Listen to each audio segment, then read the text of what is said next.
সবাইকে আমার আন্তরিক তৃতীয় শুভেচ্ছা। তোমরা যে যেখানে আছো সবাইকে আমি আবারও শুভেচ্ছা জানাই। আমি মিতালি। আজকে আমি তোমাদের যে ক্লাসটি দেখাবো সেটি অষ্টম শ্রেণীর তথ্য যোগাযোগ প্রযুক্তি প্রথম অধ্যায় পার্ট 4। প্রথম অধ্যায়ে পার্ট 4 তোমরা যারা অষ্টম শ্রেণীতে পড়ো তোমরা মনোযোগী হবে এবং এই পাঠ সম্পর্কে জানার জন্য। তোমরা যদি বইটা নিয়ে বসো তাহলে বেশি ভালো হয়, বইয়ের সাথে মিলাতে পারবে, তাহলে তোমাদের বেশি মনে থাকবে। তা পার্ট 4-এ কী আছে আমরা দেখি। পার্ট 4-এর বিষয়টা কি? পার্ট 4-এর বিষয়টা হচ্ছে ব্যবসায় তথ্য যোগাযোগ প্রযুক্তি। আমরা অনেক ব্যবসায় দেখেছি, বা তোমরা যারা বড় হবে আস্তে আস্তে কেউ লেখাপড়া শিখে কেউ বা ব্যবসাও করতে পারো। তো ব্যবসায় যে তথ্য প্রযুক্তি কীভাবে কাজ করে সেগুলো নিয়ে আমরা এখানে আলোচনা করব।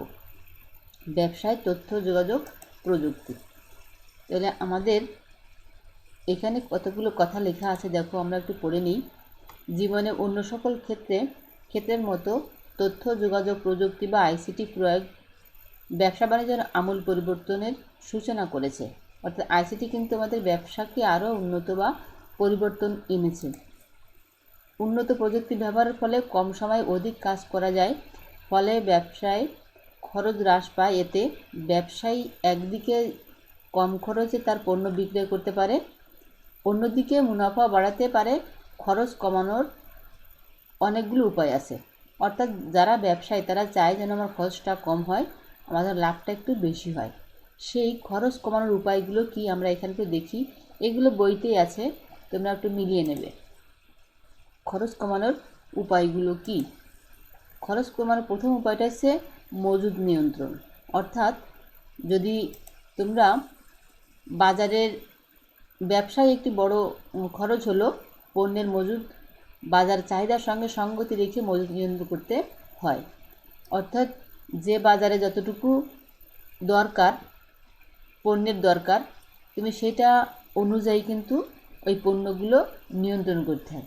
যেখানে অল্প দরকার সেখানে অল্প পণ্য তুলতে হবে, যেখানে বেশি বাজারে চাহিদা আছে সেই চাহিদার সঙ্গতি রেখে কিন্তু নিয়ন্ত্রণটা তোমাকে করতে হবে, নইলে কিন্তু তোমার ব্যবসাটা ভালো দাঁড়াবে না। এবার আছে কি উৎপাদন ব্যবস্থাপনা। উৎপাদন ব্যবস্থাপনাটা কি? আইসি নিয়ন্ত্রিত বিভিন্ন যন্ত্রপাতি ব্যবহার করা হলে কম সময়ে অধিক উৎপাদন করা যায়। অর্থাৎ তুমি যখন কোনো কিছু তৈরি করবা, মানে উৎপাদন করবা কোনো পণ্য বা কৃষিকামা যেটাই বলো, সেটা যদি তুমি আইসিটি নিয়ন্ত্রিত কোনো যন্ত্রপাতি ব্যবহার করো তাহলে তোমার সেটা সময়ও কম লাগবে এবং উৎপাদনটা বেশি ভালো হবে। আগে মানুষ চাষ করতো, কী দিয়ে চাষ করতো হচ্ছে লাঙল দিয়ে, গরু দিয়ে, কিন্তু এখন দেখো প্রায় সব জায়গায় ট্রাক্টর ব্যবহার করে। অর্থাৎ কম সময় বেশি জমি চাষ করা যায়।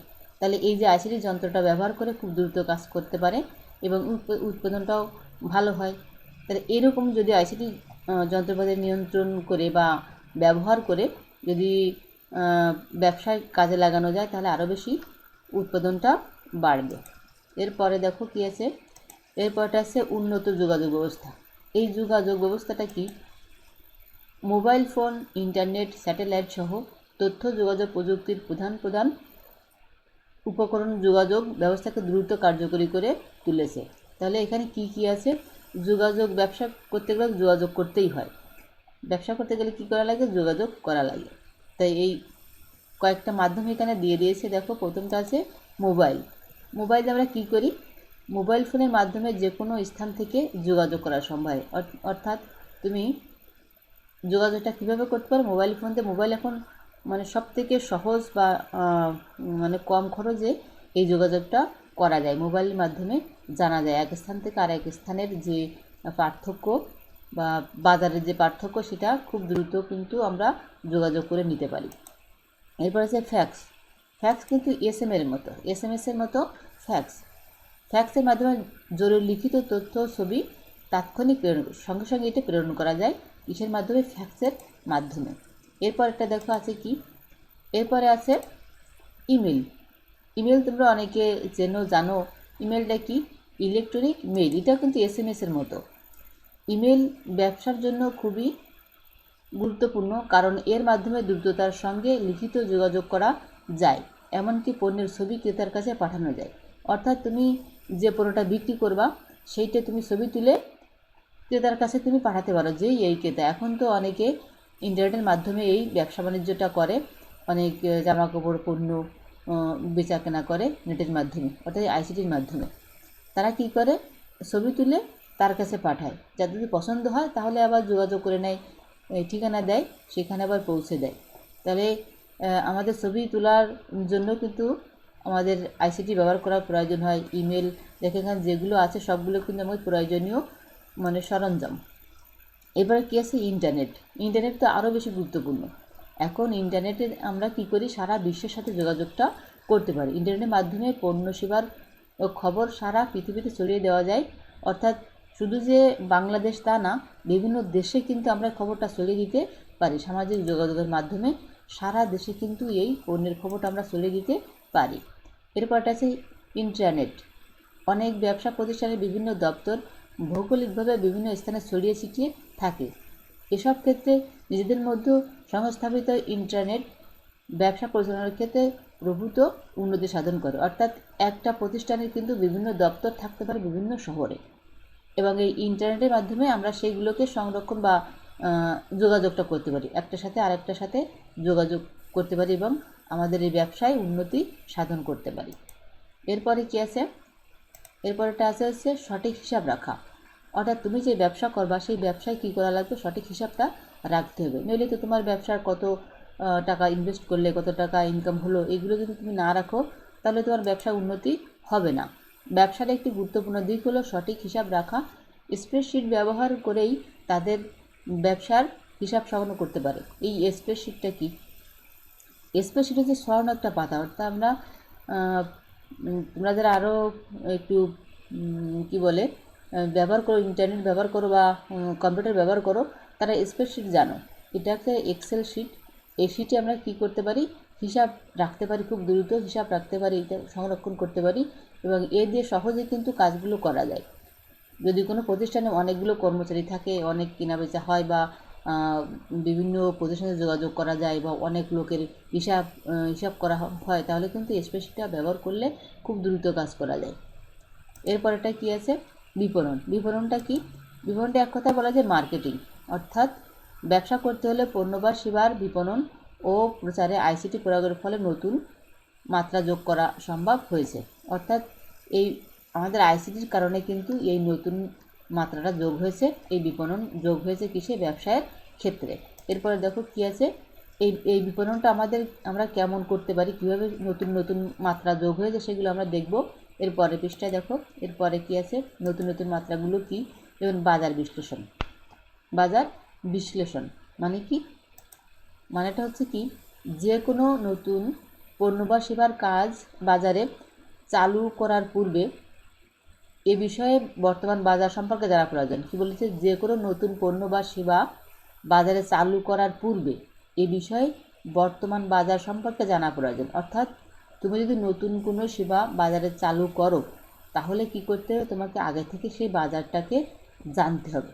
অর্থাৎ বাজারে কেমন চাহিদা আছে, কিসের চাহিদা আছে, তোমার যেটা প্রয়োজন না, তুমি যদি সেই পণ্যগুলো বাজারে তোলো তাহলে তোমার পণ্যগুলো কেউ কিনবে না।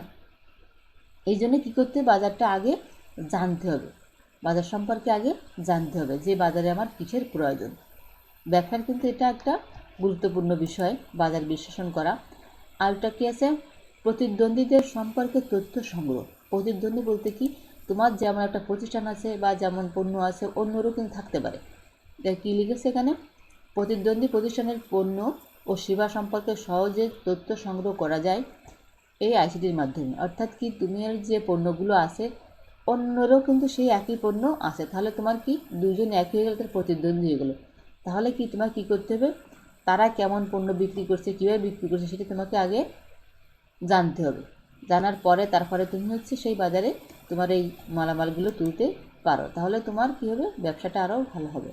সরবরাহ। সরবরাহ কি, জিপিএস বা অনুরূপ ব্যবস্থাদের মাধ্যমে কম খরচে পণ্য সরবরাহের পরিকল্পনা করা যায়। অর্থাৎ সরবরাহ এক জায়গা থেকে আরেক জায়গায় নিয়ে যাওয়ার যে পরিকল্পনা সেটাকে বলা হয় সরবরাহ।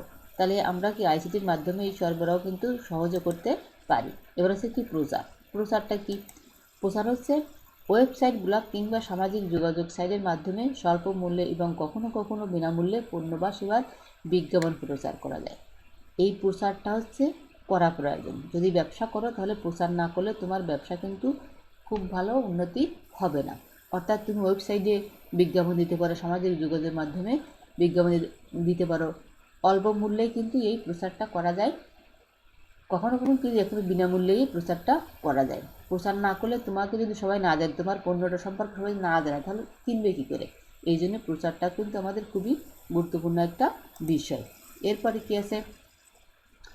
এরপরে আছে বিক্রয় ব্যবস্থাপনা ও হিসাব। তুমি যে ব্যবসাটা দাঁড় করেছো তার কিন্তু একটা হিসাব রাখা প্রয়োজন। Electronic point of sale EPOS হলো এমন একটি ব্যবস্থা যার মাধ্যমে বিক্রয়ের সকল তথ্য সংরক্ষণ করা যায়। এতে সার্বক্ষণিক মনিটরিং সুযোগ থাকে। অর্থাৎ তুমি যে পণ্যটা বিক্রি করছো তার হিসাব কিন্তু রাখা প্রয়োজন। হিসাব না হলে কিন্তু তোমার উন্নতি হচ্ছে না অবনতি হচ্ছে এগুলো কিন্তু জানতে পারবে না। সার্বক্ষণিক মনিটরিং করা প্রয়োজন। এরপর আছে মূল্য সংগ্রহ। অর্থাৎ এই যে টাকা পয়সা, তুমি যে এত কষ্ট করলে সেই টাকা পয়সাগুলো তোমাকে কী করতে হবে? সংরক্ষণ করতে হবে। আইসিটি প্রয়োগের মাধ্যমে ব্যবসায়ীগণ তাদের পণ্যের মূল্য সরাসরি নিজের ব্যাংক হিসেবে সংগ্রহ করতে পারে। অর্থাৎ তুমি যে টাকা পয়সা ইনকাম করো সেই টাকাগুলো তুমি ব্যাংকে রাখতে পারো। টাকা পয়সাই তো জন্যই তো ব্যবসা করা, তাই না? তাহলে তোমার টাকা পয়সা যাতে নষ্ট না হয়, তুমি কেনা বেচা করার পরে সেই টাকাটা তুমি কী করতে পারো? ব্যাংকে রাখতে পারো। তাহলে আমাদের যে পয়েন্টগুলো ছিল সেই পয়েন্টগুলো কিন্তু এই ব্যবসার ক্ষেত্রে অনেক উপকারী। এর বাইরেও কিন্তু অনেক পয়েন্টগুলো আছে যেগুলো তোমরা আস্তে আস্তে জানতে পারবে। তোমরা এরপরে বাড়িতে একটা কাজ করবে। সেটা কি? সেটা হচ্ছে ব্যবসায়ের ক্ষেত্রে আইসিটি আরও কীভাবে সহায়তা করে সেগুলো লিখবে। যদি না লেখো তাহলে তোমাদের মনে থাকবে না।